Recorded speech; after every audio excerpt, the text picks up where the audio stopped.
Squidmanrude.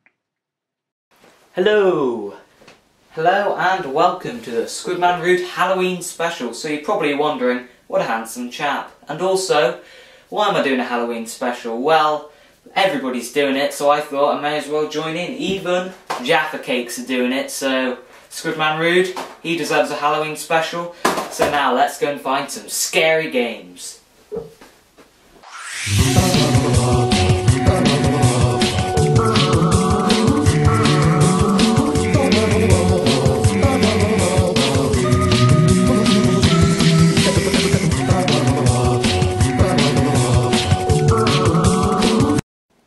And so, after looking through a few games that I thought were scary, I finally decided that the original Resident Evil would be one to do. So yeah, let's just go and get this review started. Okay, so I got my PS1 and my game, so I guess it's just time to begin. Oh great, the phone's going that isn't even plugged in. Well, that's not cliche. I wonder what strange entity's calling me now. Hello? Hello, Squidmanrude. I want you to play a game. Hey, a game, eh? What kind of game? A Resident Evil game. Oh, a Resident Evil game. I was just about to play a Resident Evil game. Look inside the pumpkin. What? Look inside the pumpkin? What pumpkin? Don't worry, you'll see the pumpkin. Anyway, I must warn you, you need to... Well, I guess he meant this pumpkin. So yeah, let's have a look inside. Well, here we have it. Resident Evil Survivor. By the way, it costs $9.99. So after looking around on the box, we see that it's made by none other than Eidos, which is the same company that made the Tomb Raider games, like the original ones. Not the weird new ones and things. So yeah, they did alright. They're quite good company, so hopefully the game won't be that bad. After all, it is a Resident Evil game and there's never been a bad one of those. Yeah, apart from that one. Bam! Here we are at the main menu. As you can see, no music, no animation, no nothing. Quite boring. Oh well, so much for first impressions. So now, I guess we just gotta press start and here we are. Let's start a new game. I'm gonna go on easy because I'm a chicken. Resident Evil Survivor. Pardon me, sorry, I didn't quite hear you. Resident Evil Survivor. One more time? Resident Evil Survivor.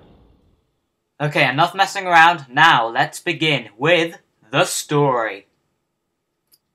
Oh, that's handy. The game says the story for you. 1998, a disaster struck the quiet Midwestern residents of Raccoon City.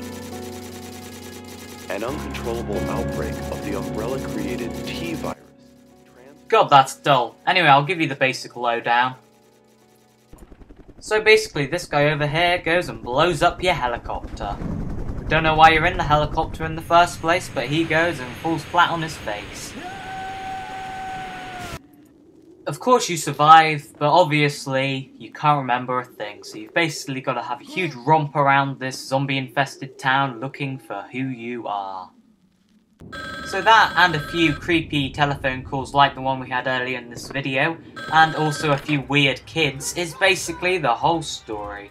So yeah, story, it's not that great. I'm going to give it a 2 out of 5. And now, we move on to the control. Oh no, no, not the control, no!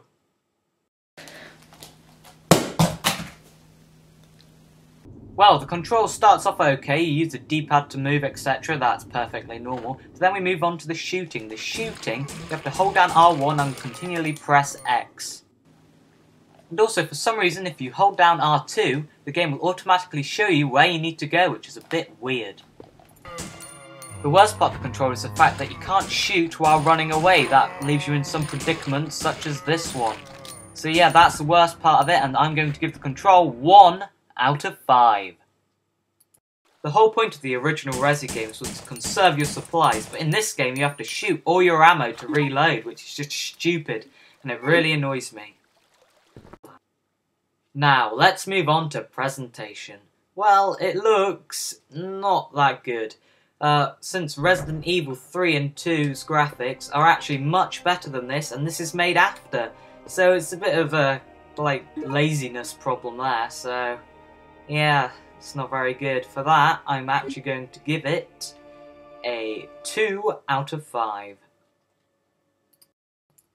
And now let's move on to enjoyability. Well, this game is basically like a kid in a bedsheet coming round to your door, and you open it up and you're like, oh, you think it's funny for a few seconds, and then you realise it's just bad. In fact, the only time I actually got scared in this game was by this little guy creeping out on me. So yeah, that's the only thing that scared me throughout the whole game. Oh yes, and by the way, I completed the whole game. It only takes an hour and a half to complete it. The whole thing. Just an hour and a half. Wow.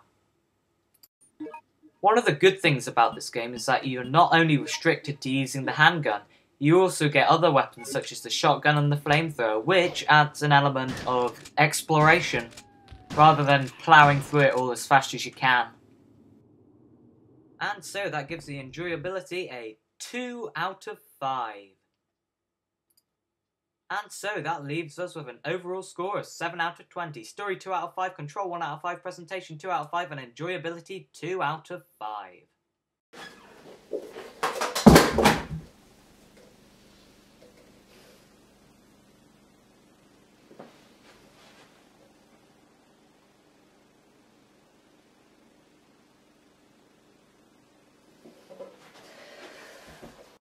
Okay, I think we all know that this game here is going in the bin, and Pumpkin goes in as well. Just like that. Perfect.